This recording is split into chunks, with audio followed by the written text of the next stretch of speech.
coach is also wanting to see other players who is not really featured much in the season. So you need to know who I'm going to drop as the season ends, who I'm going to loan out, who I'm not going to need. So that's why I think he's trying to bring in the Zaxis of this world, the Mazrui of this world, because they have not been playing. So before I make a decision, if I'm going to retain you, if I'm going to let you go on loan, then I need to know your strength. He came in when things were, United were in shambles, and he had just to come up with a quick fix. The quick fix has worked. So now I think he's shuffling. For Carrick, I don't think winning against Sunderland was his priority. Because even if United won against Sunderland, they could have not bettered their position. So now I think the coach is just looking at individual players, their strengths, their weaknesses, and who I'll need in the coming season. And if in any case I'm letting someone go, I need to give you an opportunity so that when I sit with you to discuss your exit, you'll understand why I'm saying so. Because normally players are dropped or even taken on loan going by their stats. And how are you going to give me my stats and I'm not playing? So Zagzim has to play so that when the coach sits down with him and tell him, okay, Zagzi, we still need you, but we have to let you go on loan. Then you bring forth some stats that can justify that. Yeah. So I think that's why the coach somehow tilted his team so that he can see, with lack of a better word, the fringe players that have not been playing all along at United. But United is a team that is focused. I believe that at the end of the season or even in the beginning of the season, they will give Carrick a longer contract so that he can be comfortable or he can start settling in. And that also will give him an opportunity to start looking for players who will be joining the team to beef up the team, because they have not played the Champions League for some time now, and they need quality, once again, quality players who are going to help them perform that. Do you agree with Arocho? Yeah, I do agree with Arocho, because at the end of the day, what was Carrick's task when he came to Manchester? Try and make team qualify Champions League. And he has done that. So the players of Zagzi to play, winning against Sunderland is not a big deal. If we lose or win, let me test these players, the way Arocho said. Let me test these players to Joe. Who do we need next season? Because there are so many players in that team who should not be in that team next season. If we are going for Champions League, now that's where the quality comes in. Yeah, we want to win Champions League with Zagzi.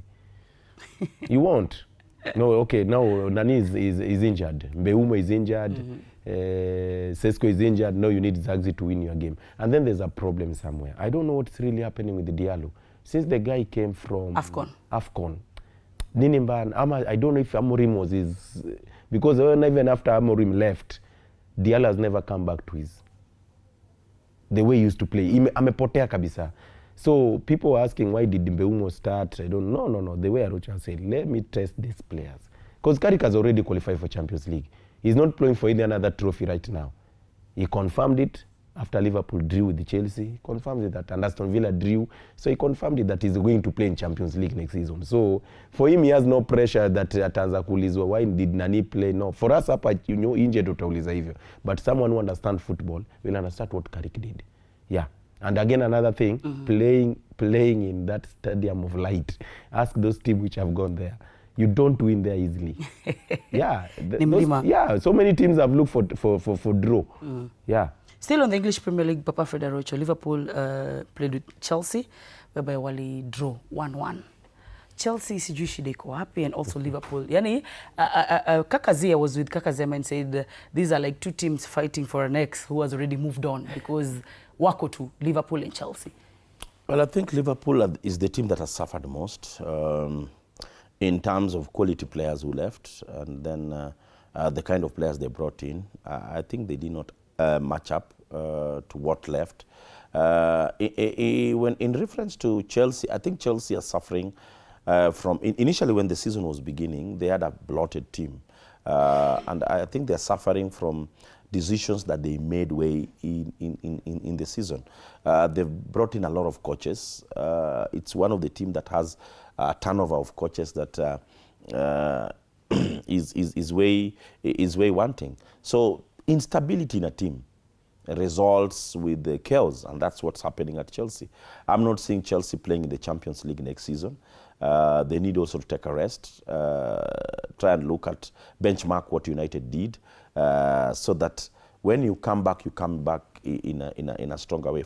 For me, the 1-1 draw, that result was fair. I don't think there's any team that deserved more than a point from that match. But it also gives other teams to showcase their prowess. A season or two, Chelsea and Liverpool will be back, and I'm sure we'll not have top 5. We'll not be having top big 5 teams in the English Premier League. We should start seeing 6 or 7 top teams in the league. Liverpool and Chelsea. Venye tu imesemekana. They have nothing to fight for. Like, let me ask you a question. Yeah. How comes teams like Chelsea in 7 consecutive games wamefunga bao 2? Chelsea, we are talking about Chelsea not yeah. Crystal Palace or Burnley. 7 consecutive games, and in those 7 consecutive, there's no even a win. Now Chelsea are celebrating goal more than even point, because that's what they have wamekawia kupata. So the game ya Liverpool na Chelsea, even Chelsea were better team than Liverpool.